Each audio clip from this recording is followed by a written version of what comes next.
Welcome to LG Electronics single-split air conditioning installation procedures. Installing the system right the first time ensures great performance and long life from the very start. Let's begin with tools and materials needed to successfully install an LG ductless split air conditioner. You'll need the following equipment: digital multimeter, micron gauge, vacuum pump, digital charging scale, EPA-approved recovery equipment rated for R410A, manifold gauge set approved for R410A use, refrigerant leak detector, nitrogen tank and regulator. And the tools you will need include a number 2 Phillips screwdriver, a 5/16 R410A access port adapter, a 4mm hex wrench, flaring tools, refrigerant tubing bender, a bubble type level, tape measure, open-end torque wrench set for tightening flare nuts, core drill and bit capable of boring a 2 3/4 inch hole. Now we're ready to begin the installation process. Take a survey of potential installation locations on the job site. Placement of the condensing unit must be within the model-specific limits. The clearance for the indoor evaporator should be a minimum of 12 inches on either side, no less than 4 inches from the ceiling, and 7.5 feet from the floor. The clearance of the outdoor condensing unit must be no less than 4 inches from the back and left sides, 24 inches from the right side, and 28 inches from the front of the unit.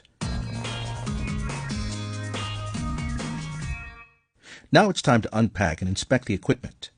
The indoor and outdoor units come in separate cartons. Make sure the model numbers on both the indoor and outdoor unit boxes match. Remove the indoor unit from its container and packing. As you do this, check the unit for any damage.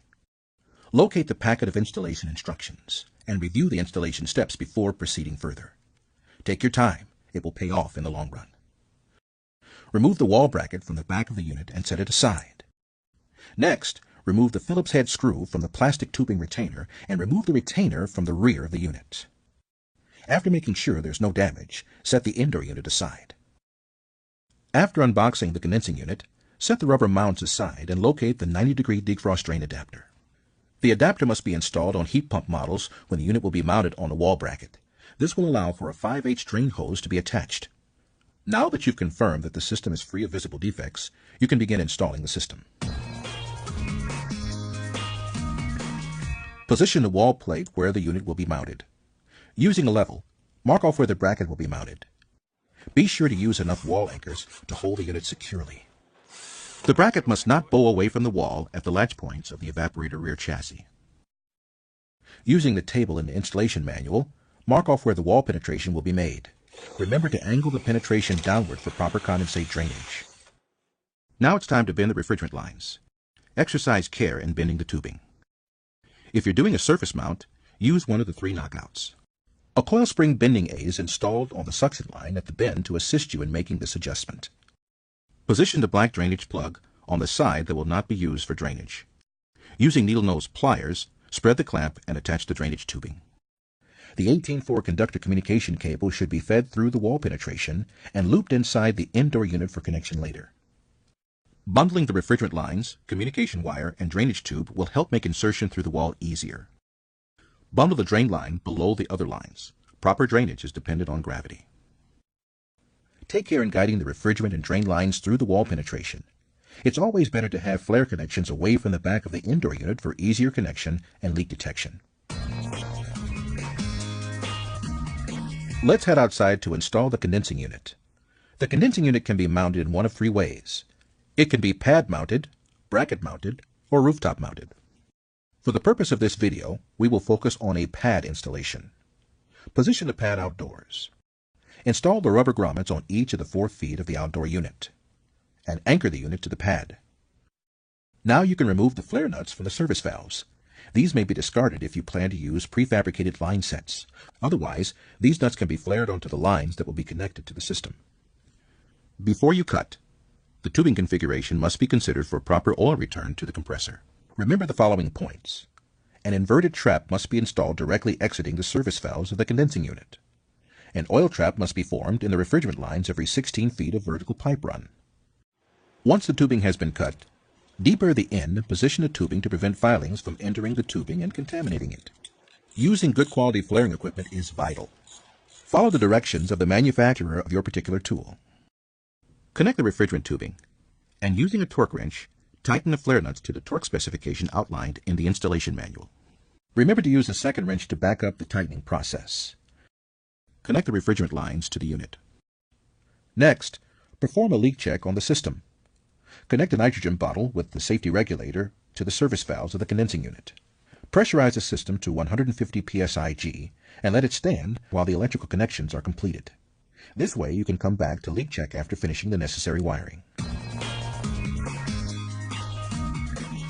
Wiring the unit is quick and easy. Remove the rain-tight electrical connection cover, setting it and the screws aside. Connect the low-voltage wires in accordance with all applicable electrical codes. Move indoors to install the 4 low-voltage wires on the evaporator unit. Go back outside and connect the 3 high-voltage wires, making certain that the unit is properly grounded.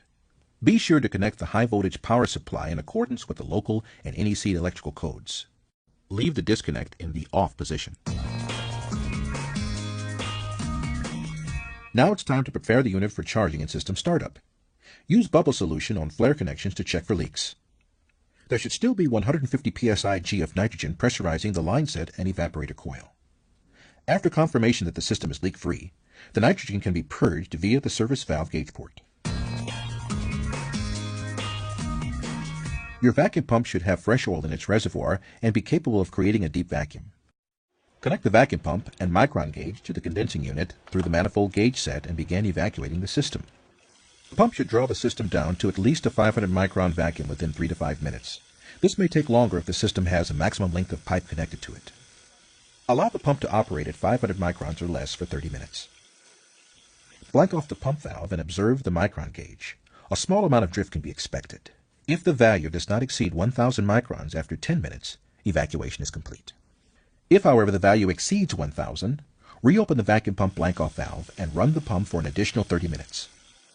Observe the micron gauge again. If the micron value still exceeds 1,000, suspect a leak at one of the connections.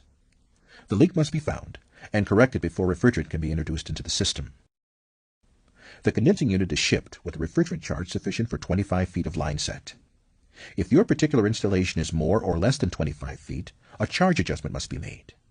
This must be handled as a critical charge adjustment. The multiplier of 0.22 ounces per foot must be applied. The amount must be added to line sets over 25 feet and subtracted from lines less than 25 feet. The example given in the manual assumes a line set length of 30 feet. This value is 5 feet more than the factory charge, and 1.1 ounces of refrigerant should be added.